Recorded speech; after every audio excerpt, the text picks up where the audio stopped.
Andy, welcome to the Easy Conversations podcast. Thank you for joining me today. I'm excited to have you here and learn more about your journey. I know it's been a hard one, but here you are. And one of the things that really stood out to me in our previous conversation was you're not the actor, but you're trying to be the stage here. And that's a very powerful way of looking at it because through your story, other people can find inspiration and meaning in the struggles they may be going through. And it doesn't always have to be the similar struggle, right? It can just be how we are sharing what got us through at times. So I know we're going to get into all of that, but before we do, I do want to give you an opportunity to share with the listeners a little bit about yourself and who you are.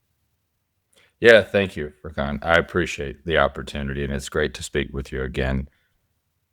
I am someone who has been through a few things in Yeah. his life.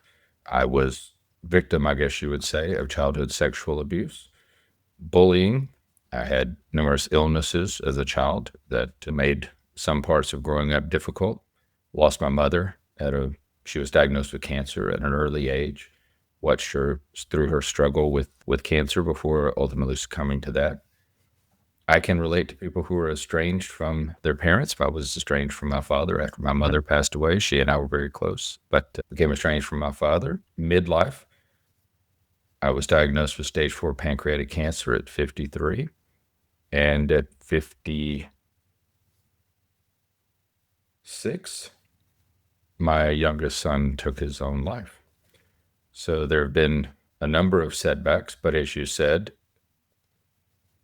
I have been blessed to have had ancestors and to have had examples of people who persevered through very difficult circumstances that I could look to for guidance and inspiration and at least an example of surviving very difficult times.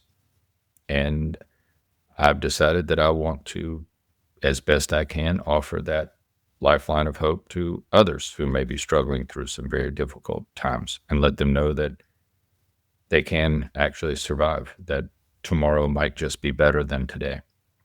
Yeah. Yeah. That's powerful. And thank you for sharing all that, Andy. I know that's part of your story, but it's obviously a lot to go through at times. And it's always, for me, I'm always curious because, like you said, when I see others and how they've managed these situations, different aspects of their lives, it gives me hope and it gives me a blueprint to follow. It's something I've really taken it to heart over the last few years as I've navigated life.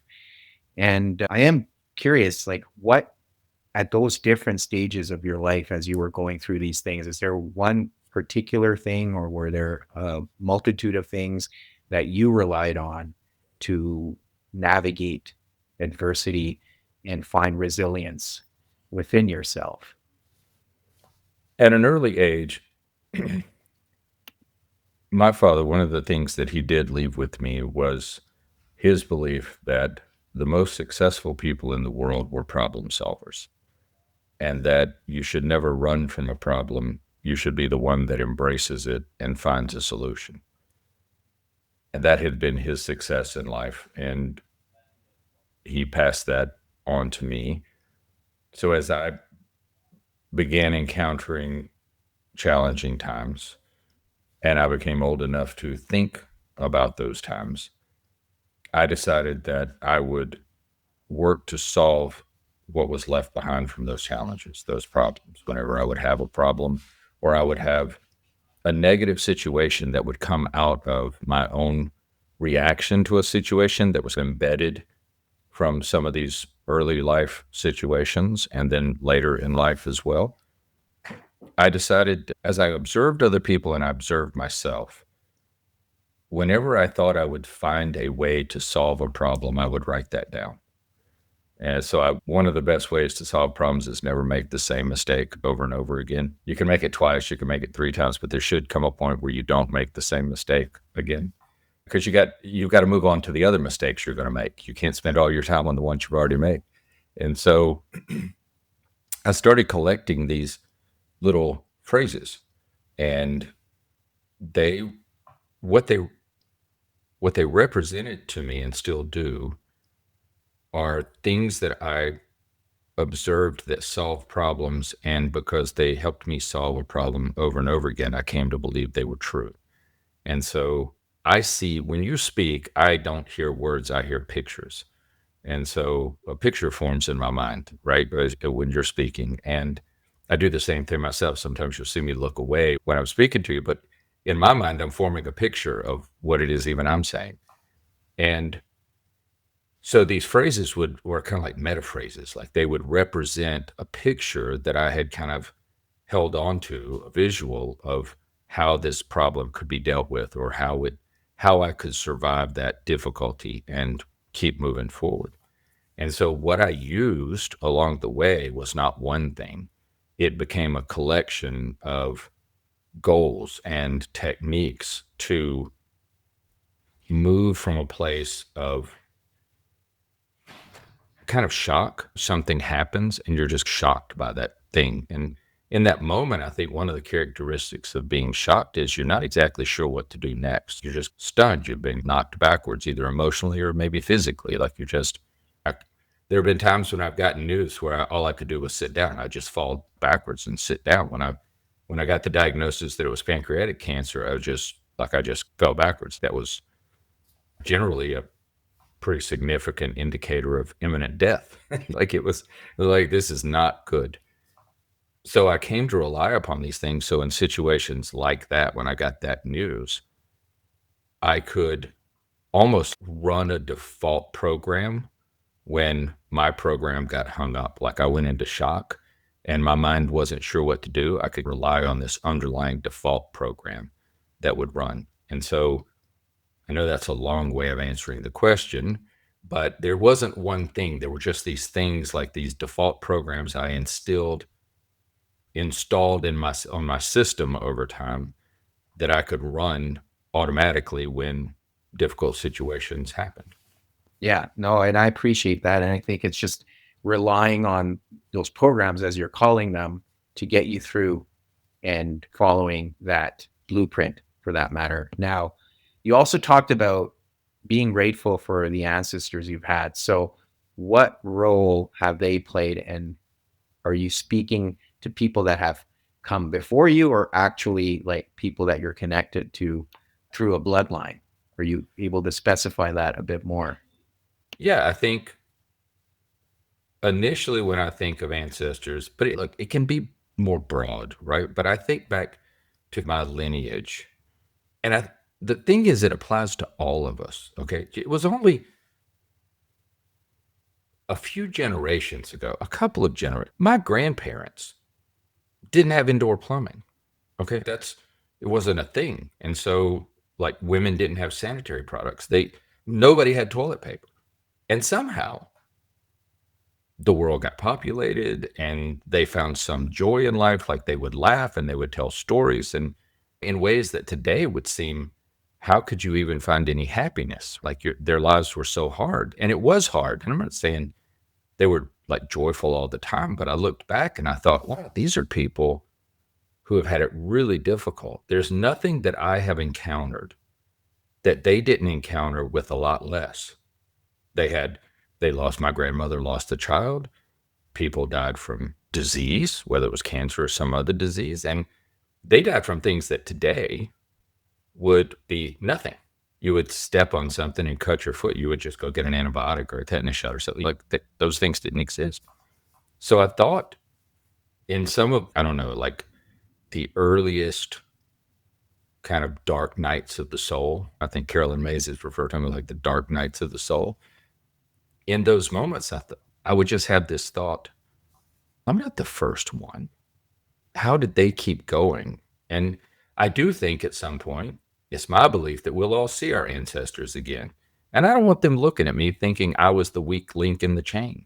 So they had a tremendous influence on me, because I think by keeping in perspective how difficult those before us had it, and some people are just one generation away from that, right? Maybe, yeah, at most one generation away. I'm two generations away from that. I think it helps keep things in perspective. First of all, you can overcome this. And even if you don't overcome it, as Viktor Frankl said in his book, Man's Search for Meaning, at least have meaning in life so that if you don't overcome it, you can die with dignity. You can die with meaning. And I just think keeping in perspective, because one of the things today's society does, and maybe it's just all the social media for kind, and it's all the things that we use now to communicate with people, but it's like a two-edged sword. It's almost like we think somehow we're special and that, we're the only ones that have ever had this problem. And this is so great. How can I survive? Go back 100 years, 150 years. Like these were hardy people, rough times that they lived in. And so, at thinking about that, sometimes when I need to remember, I just have to remind myself, stop, stop having that pity party. Stop feeling so pitiful. There are people, you still have toilet paper, you're indoors, you have air conditioning. Yes, you have had some bad situations happen. Yes, you were raped as a child. You were molested as a child. Yes, you've lost family members. Yes, you lost your youngest son. Yes, you've had you know what? A lot of people out there have had at least one of those things occur. And so, yeah, I think it gives me a level of, I guess you'd say, resilience to know that there are people who have survived. I think that's important because if you feel like you're alone, if you feel like you're the only one, man, the world gets too heavy. Yeah, absolutely. And I'm hearing, yes, you can have that perspective, but there is also a balance, right? As a human, you have the human experience, and you're going to have emotions and feelings around the experiences you encounter in life. And coming back to your journey, I know you mentioned that you were estranged from your father after your mom passed. Were you able to heal that relationship at No, we didn't. Before he passed away, we weren't. I put forth the effort that I believed I needed to put forth so that if reconciliation did not happen, I would be sad, but I would not be regretful. I would not regret having not put in the effort. You can't make someone change or do things differently. And my father had been through some very traumatic experiences in his life that really left him incapable in some ways of certain human interactions. It was just a very difficult life. And I recognized that. And there came a time when I could not accept those things that began to affect my children. And I didn't want those characteristics passed along. So we had to end up separating ways. But while the relationship was not reconciled, I was able to reconcile with myself. I had done what I could. And I recommend that people take it, that they go that far. You don't have to continue on, but you just need to go as far as when another person passes away, you can live regret free. You put forth your effort. And so I think that is a recommendation to people in how far you pursue relationships. yes. They don't all work out.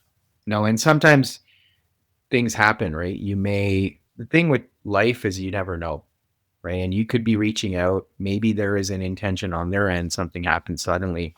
So, to your point, you have to be able to forgive yourself as well. And I think a lot of people carry that burden around, which doesn't serve them, but that's part of their healing journey as well. And So, I want to go back to the ancestor part again, because what I don't want to leave with you is the impression that if you just look backwards and somehow, look, I have sat and cried for days. I fell completely apart when I got my cancer diagnosis. I was probably not immediately in the depths of being in shock after my son passed away because I had to focus on my remaining three children and my wife to make sure they didn't. But as they stabilized, I actually went backwards into kind of a state of shock over what had happened, a delayed kind of instance of it. What I mean by the ancestors is just in those moments when all hope is lost, when there's this despair that sets in, for me, it's been helpful to remember that there have been other people in a state of despair and they survived. It would give me an example of you can come out of this. I remember my grandmother telling me a story. I had not lost a child at that point, but for some reason, she was telling me a story about when her youngest son had passed away. And he was less than a year old, but that was her sixth child. And it would have been her last child. And she told me that when he died, and this was a very religious woman, right? She read her Bible daily, she prayed daily, she had her foundations, her religious foundations held her in place. But when she lost her child, she said that the world became a grayscale. What we would say grayscale today on her, it was black and white. It just became black and white. There was no color anywhere. The grass was a shade of gray. Everything was just gray. And she said, "But Andy, I don't know how long it was." She can't remember. She couldn't remember how long it had been, but she continued to pray, even though her faith was shaken. She'd lost her child. She didn't want. She said she continued to read and pray, and that one day, she doesn't know why it happened, but one day, when she woke up, she opened her eyes, and she could tell there was color in the trees again.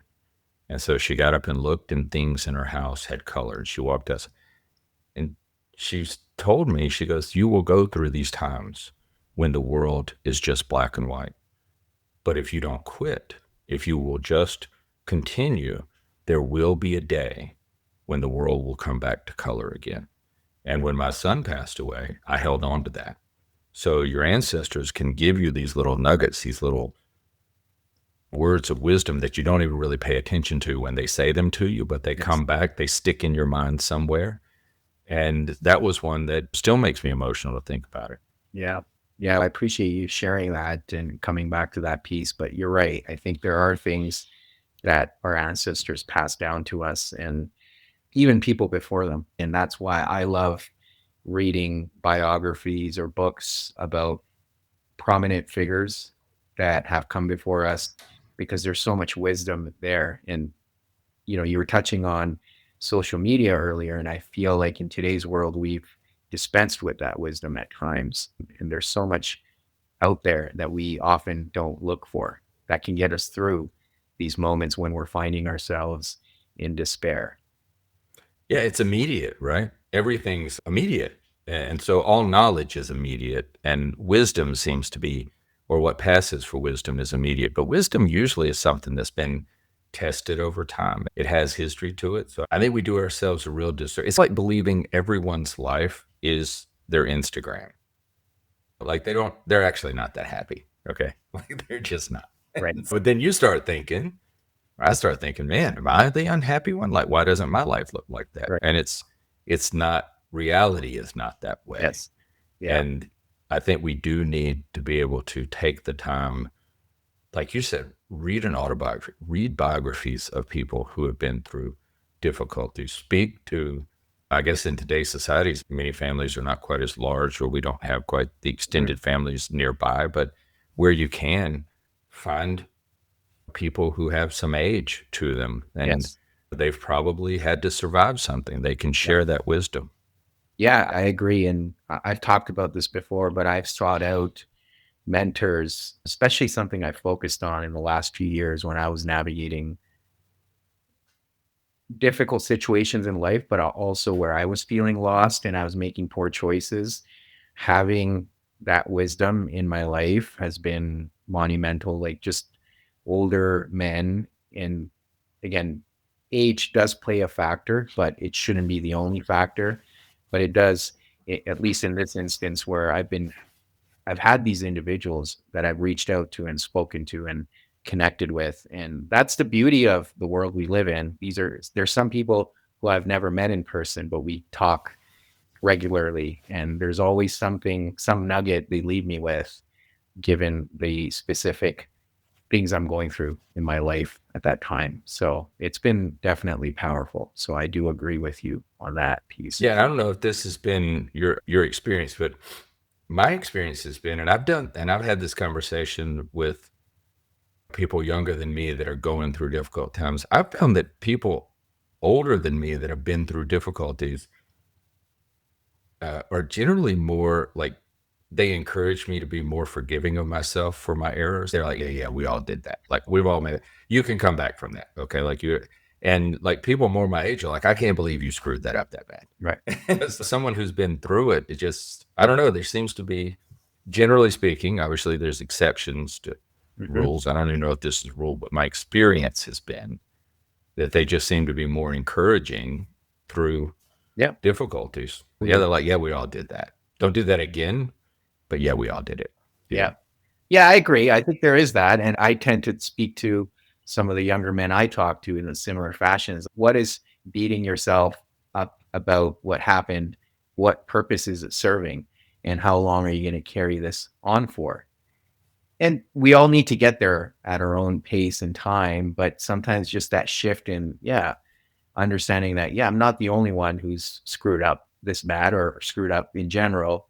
And that's okay as long as Yeah. I'm taking the lesson out of it. And like you said earlier, if you don't take that lesson, you're going to keep repeating the mistake and the message is just going to get louder and louder until you're ready to change things around. And I'm sure we've all been through that as well. I believe the creator designed the universe so it's like guardrails, like it tries to tap you back into place. And then it does that a few times and then eventually you just hit the guardrail really hard. And then if that doesn't work, you go through the guardrail and you hit. But it's always it there are usually like those first little bumps where it's trying to say, hey, Yeah. get back into the lane, you're getting off course. Yeah. But I think in almost all, if not all, of the great religious traditions that we have or our religious belief systems, I think generally speaking, when we have a conscience, when as we've developed a conscience, we're probably harder on ourselves than our creator is. Yes. Yeah. He Absolutely. usually has a lot more like forgiveness because we're just humans Yeah. and than we do for ourselves. And I don't think guilt is a human condition that helps us correct our wrongs, but I don't think it was designed to carry around forever. Mhm. It was just Yeah. to remind you, change your course a little bit. So, yeah, I find Yeah. older people are generally more understanding about my errors than I am. Yeah.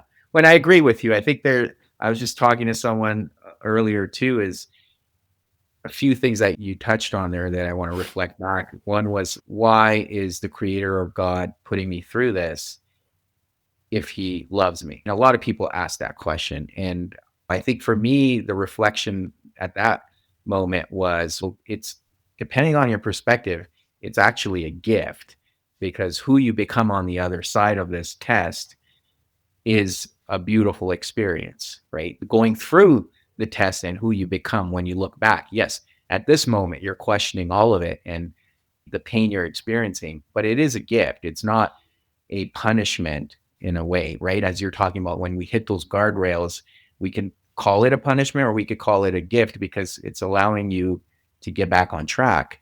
And then the other piece, internalized this recently, and maybe I'm late to the show here, but I think people, the creator or version of God that they project is a manifestation of how they feel about themselves, right? So if they feel that they can't Yes. forgive themselves, or if they're carrying a lot of that guilt and shame, then that's the version they will see in their version of God. And I think I really struggled with that at times because I felt I would internalize other people's representation of how they experience God, and something didn't reconcile for me at times.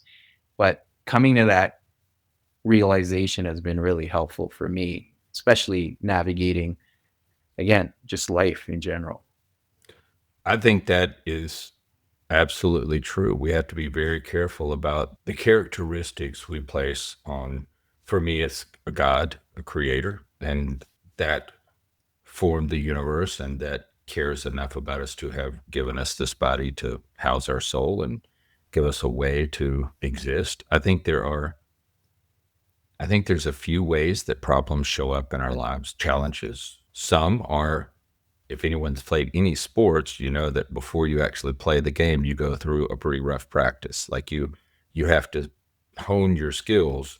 If it's whether it's soccer or football or what we American football, it's hot, you practice hard, and then you play the game, but you play the game better because you went through these difficult two-a-day practices in 95-degree heat, right? That's just so I think there are those times where I always thought the coach was punishing us with these things, but then you get in the game and the game moves a lot better. You're better because you're there. So I think there are those things that God works with you on to prepare Yes. you for the next opportunity, right? Yes. You can't just go into it being unprepared, and preparation a lot of times feels like punishment. Yes. Then I Absolutely. think there are those things that are just inherent to the universe that I don't blame God for. I personally just made a choice. I'm not going to. My father used to, and I don't know the exact verse, but I think it's the story of Job. And his friends are saying, like, if you haven't committed a sin, an act of sin that God's punishing you for, like, why is this happening? And Job says, because the rain falls on the just and the unjust. The rain falls. And I thought, that's that's true. Like right now, it is raining all over the world somewhere, but it's not raining on me. Sun's shining where I'm at right now, blue sky, sun shining. But yesterday it was storming here. Two homes near us were hit by lightning, but it was a dark, heavy storm that came through. But where you were, it may have been sunny. And so some of it is just your timing in the way things work out. And so what I look for from God in those situations is just help me get through this thing that was going to happen whether you were with me or not. They were just going to happen. And so I think in those circumstances, we just have to look at things that have happened and not find someone to blame for them. Many times, like a storm did not come through yesterday because of something I did or because God was punishing me or like none of that was the case. The weather worked the way the weather worked. It was designed to move in a certain direction. I happened to be in the way of that storm. Like it wasn't just going to go around me, it just Yeah. happened. And so I think we can sometimes it's our perspective. And I think it would be easier to say that it must be God must have wanted to punish me for something, or God, it's like, man, you're putting your own ideas on this thing. Like, yeah, so I'm working back to what you were saying about how we put our own notions on it. And sometimes we have problems just because I've had a car crash before where the problem was me not paying attention. Right. Right. It wasn't God. It wasn't the universe wasn't out to get me. Yes. I just didn't pay attention. Luckily, I didn't die. Nobody else died. It wasn't that big a deal. But the truth is, I brought that one on myself. Yep. And I just think we have to be a little more honest with ourselves and willing to accept that God doesn't hate us. The universe isn't out to get us. And maybe we sometimes bring some things on ourselves, but you Hmm. need to forgive yourself for those because we're all human Yeah. and do your best to get back on track. Yeah. Absolutely. And along those lines, for you, you've been diagnosed with stage 4 pancreatic cancer. You lost your mom to cancer, and then you lose your son. How was that? Again, we're speaking about finding that meaning in those situations, but that can be very difficult to get to. But obviously, you Yeah. come to that point eventually. How did you navigate that while also keeping in mind your own health? So I'm going to go a little bit around Yeah. to get to the point just a little bit. In the place I live, wearing a motorcycle helmet is optional. It's not law. The state basically says we'd prefer if you did, but we're not going to force you to do it. So I rode a motorcycle. I had four small children at the time. And I decided that even though the guys that I rode with, in particular, this one person I worked with, I rode with him, they didn't wear helmets. But I thought to myself, if anything happens, you've got dependents. People are dependent on you. So I always wore a helmet. And one day I crashed. When I got up, I was on the side of the interstate. I'd slid across the interstate in between two cars. Luckily, traffic was moving slow. I was on a bridge, so I didn't go over the bridge rail, but I slid in between two cars and landed against the retaining wall. And part of the top of the helmet was gone. If I hadn't had the helmet on, I wouldn't be here today. Like that part of my head would be gone. And I remember thinking, The lesson I took from that was because inside all of these circumstances, there is something you can take away from it, right? So I was banged up. My wife was supremely upset with me for having crashed because that would have left her with 4 small children. It was a lot to go on. Yeah. But the lesson I took from it was you have to put your helmet on before you need it. Mm. So to answer your question, how do I think I've gotten through some of these things and been able to, in each circumstance, eventually work myself back to a place where I can have some moments during the day that are happy or find a little bit of joy Mhm. through that, Mhm. is that I think I have adopted a perspective from history and I have included my own core beliefs. And I have, in technology terms, I have installed those programs before I ever needed them to run. And I think one of the things that really sets us back is when we have a traumatic event occur and we don't have a program to fall back on, right? We have nothing to recenter ourselves to help us get back on track. And no matter how difficult it is to move forward, we have something that's running in the background that takes over when we can't think for ourselves. Mhm. And so I guess my answer is I put my helmet on before I needed it. And I would suggest for that people consider taking that approach. Mhm. Practice the things that you believe in before you really need them. And if Mhm. you're in a situation where you haven't, now is the time to begin implementing those things Mhm. as soon as you can. But I think the better way to do it is to have those default programs installed before you need them. Put your helmet on before you need them. And for me, those are my core beliefs. Those are Mhm. the things that I believe to be true that recenter and guide me when I'm not certain what to do next. I just fall back on those beliefs. Mhm. Yeah, absolutely. And you touched on the meaning of it too, right? You referred to Viktor Frankl and obviously his book, but what was the meaning that you can find in that experience of the loss? Well, I would say that in spite of the losses, and especially the setback with the cancer diagnosis and then the loss of my son, I had decided somewhere, I don't know, when I got married in my early 20s, we had children. When we were 30, we started having children. Somewhere along there, I had decided that my meaning in life would be, and I don't know why this came to me, okay, but Mhm. I had some great ancestors, and then I had some that suboptimal, okay, not the optimal kind of Yeah. characteristics. And I believe that we pass on to future generations the way we hold ourselves and conduct ourselves. Like we pass those things on. So Mhm. my mother passed on to me so that when my struggle with cancer came around, she had set a kind of an aspirational goal for me. She had taught me the love of life. She had taught me how hard to work to stay alive, what to be willing to do to stay alive, why you don't quit until your body completely fails and like your soul just has to leave because the house is gone. Mhm. Like that, there was this whole. Now she went up and down. She had times where at 4.5 years they thought she was in remission, and on her last scan to be considered in remission, it was back again. That happened twice. So she had ups and downs. And so she set an ideal for when your time comes to struggle. I've given you an example for how to conduct yourself. I believe what my son did when he took his life is he also set an example for people.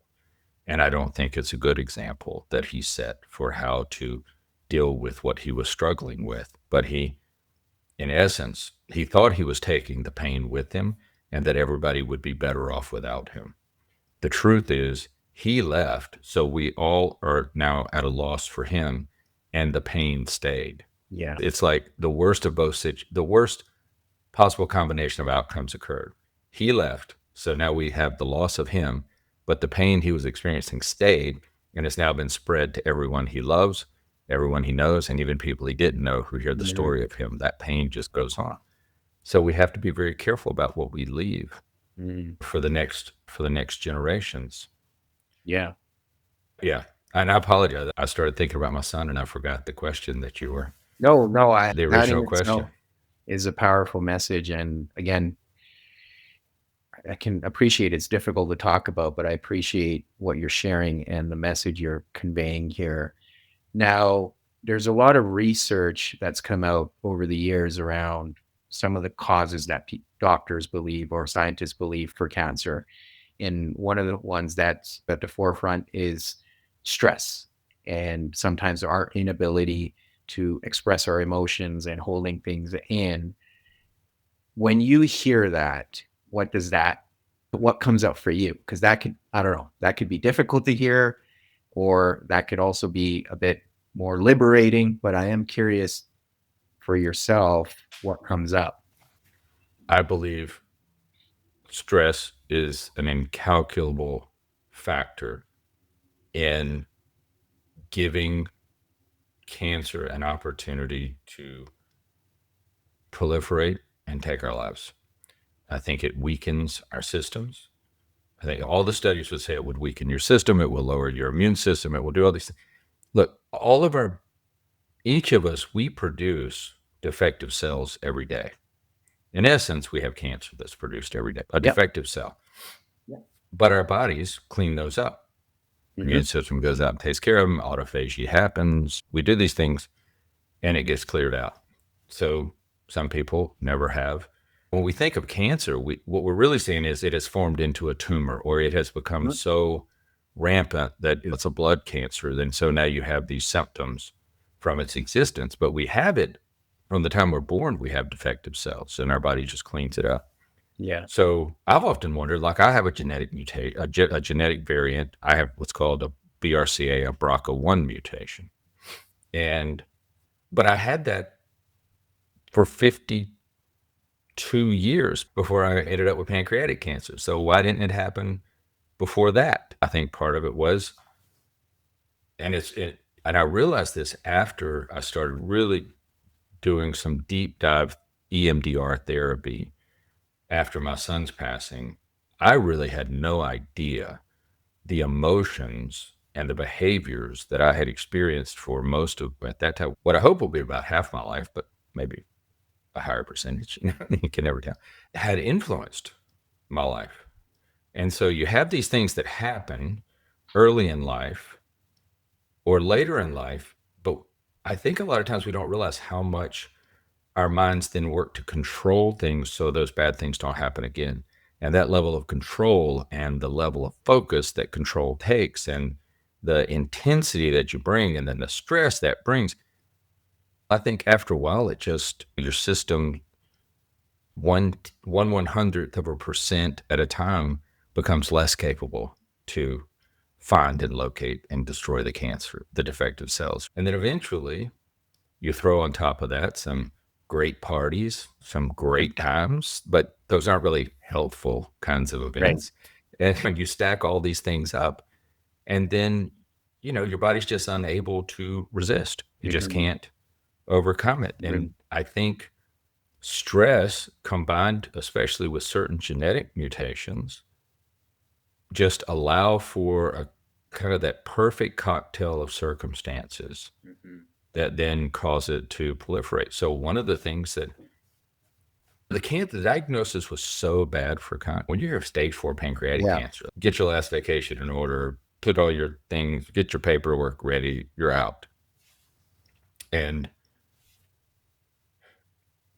in an odd way, it became free. Hmm. Like a lot of stress went away because I was like, yeah, I got nothing. I got nothing. I don't stand a chance. I don't, that I can't control it. I can't even control what therapy I'm going to have. I can't control what's going to happen with the therapy. I can, like it just all of that effort I put into controlling everything in my life so that bad things wouldn't happen, and then to have a really bad thing like that occur, it just blows up your model. Like you realize you have no control. Why were you so stressed? So I just think it was afterwards that I started to realize, wow, maybe I contributed like to the environment. I don't think I caused the cancer because I think it's just we all have defective cells. Yeah. Yeah. But I definitely think my level of stress and intensity and paradoxically the work to control so bad things wouldn't happen Yeah. actually contributed to a bad thing occurring. Now, if you Yeah. talk to certain doctors, my doctor, I'm still in a cancer trial. I still take medication every day. But if you talk to her, she'd say it's all genetic, Andy. It's all genetic. And then you talk to some other people and they're like, no, it's all. I just think it's a combination. Yeah. And stress absolutely contributes to a Mhm. weakened system. Yeah. Yeah, absolutely. And I was going to ask you the prognosis being stage 4, how much time did they give you roughly and how long have you been able to get through? And what, I guess with that question, the context here is what's allowed you to manage to continue to work through this is what I'm getting at. I think a few of my core beliefs came into play here. One of them was only be religious about religion. Okay. So I decided that I would, and then be insatiably curious. So I would not be religious about the treatment that I was going to take. I would stay open minded to whatever I could find. And whatever my physician brought to me and said, we should try this. And then I became insatiably curious about those things. I wanted to know what I needed to do to help. So I formulated for cancer a three-pronged approach. One was do everything you can to give your body the energy it needs to sustain the struggle. If you can't sustain the struggle, my physician told me once, if you don't have the energy to keep doing the treatments, we'll never know if they worked, right? Because you'll die from lack of energy. You'll have to quit the treatment because you won't have the energy to survive. So I made that a focus. So I do acupuncture, Reiki, guided imagery, tons of supplements and all about just working to keep me physically in the game because you got to survive long enough for something good to happen, right? Mhm. The second prong of the strategy is defective cells. I call them mutated cells. Some people say they're not mutated, they're just defective. Distinction without a difference to me. They don't Yeah. work. But those cells really only do two things: they consume energy and they replicate. Okay, that's it. They have to expel waste products, but just assume that's with the old energy thing. They basically have to consume energy and they replicate. That's why they form into tumors and that's why they eventually kill you. They just over replicate. So the second prong of the strategy is do what I can to cut off their energy supplies. So I take some medications, some pills for that diabetics would normally take to help control glucose. I I'm not perfectly disciplined with it, but I work daily to reduce my glucose intake to manage. So probably more of a protein diet than carbohydrate diet. I'm not going to say I give up all sweets because if I'm going to die, I'm not going to give up everything enjoyable. Okay. But I did work Right. really hard to maintain it. I do at least a 13-hour fast every day, some days longer, and some days I do the 24, 36, 72. When I was in between chemotherapy and the cancer trial, I did a 10-day water only fast, water and black coffee only for 10 days. I was actually working to get to 20, but by then my body was weakened by all the chemotherapy. So I did 10. I did do a 5-day water only fast. I think the idea being just what can you do to cut off the food supply, the energy supply? And then the third prong of the strategy is to do everything that I can find that will weaken the cancer cell even 1/10%, right? Can I do anything that even for a short period of time in my, maybe not whole body, but in my GI tract that would change the pH balance? Cancer likes to live in a tight pH range. Now, a lot of doctors say you have no control over that. I would say there's some studies out that say if you use some of these off-label meds or you do some of these things, you can just for a period of time you can shift the pH balance a little bit, and that might be just enough of a period of time for the chemotherapy or some other therapy to work in that better in that 15-minute period. That's good enough for me. And then I take I probably take 35 to 40 supplements, on label and off label medications every day. And it's all of them are in some way focused on those three parts of the strategy. Yeah. No, thank you for sharing all that. And I know the one thing I want to leave us with is different chapters of my life. There's been different things that have really stuck with me and I've hung on to, and it's gotten me through. And I am curious in the current chapter of your life, what is that piece of wisdom or story that is resonating for you at this moment that you has really allowed you to maintain resilience and the strength you need right now? I believe each life is invaluable. Each human life has the value cannot be measured. I believe we're all invaluable. And so, one of the things that, and I do believe that, sincerely believe that. So, even on days when I can't understand why these things have happened, and I wonder if it's, did I really survive cancer just to find my son's body? Is that really, that's what, like, those thoughts came to me and they still come to me on certain days. Really, this is it? Like, you've been able to get through that only to encounter this. But I do believe that every human life is valuable. And at this stage of my life, I want to continue living, if for no other reason than someone else might see my story, hear my story, or see me and think he's had bad days and I'm having a bad day. If he can survive, maybe I can survive. And so it goes back to that thing we were talking about early in life. You're the actor on the stage. And eventually, it's not important that you be the central actor in the play. It's important that the other actors have a stage to perform on. And so that's what keeps me going today. Whether it's at work, I enjoy being a person upon which other people can achieve their goals, right? I can help them achieve their Mhm. goals. And it's very important to me that people who might have suicidal ideations, maybe they're dealing with cancer and they're thinking I'm just going to give up because everybody would be better off if they weren't taking care of me. I want them to know that's not true. Mhm. Nobody's going to be better off. What they'd be better off is if you stayed here and maybe your body could be healed. So I don't want to go through things to be an example, but now that I've been through a few things, I want to be an example of encouragement to people to not give up. Mhm. That's what keeps Yeah. me going today.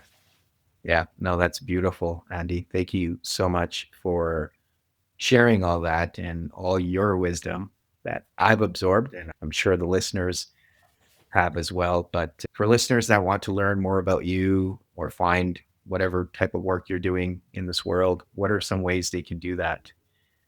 Probably the easiest thing to do is contact me or go to my website, askandycampbell.com. And that's because people would say, "How is that guy still alive?" And my doctor would say, "Ask Andy." And so I just decided that was how I would do it. It's easy to remember, askandycampbell.com. All right. No, that's definitely an easy one. So we'll put that in the show notes. But Andy, thank you again for this conversation. Really appreciate your vulnerability and everything you shared and all the wisdom you passed on. So thank you so much. Well, the gratitude's all mine for Con. Thank you for the opportunity to speak with you.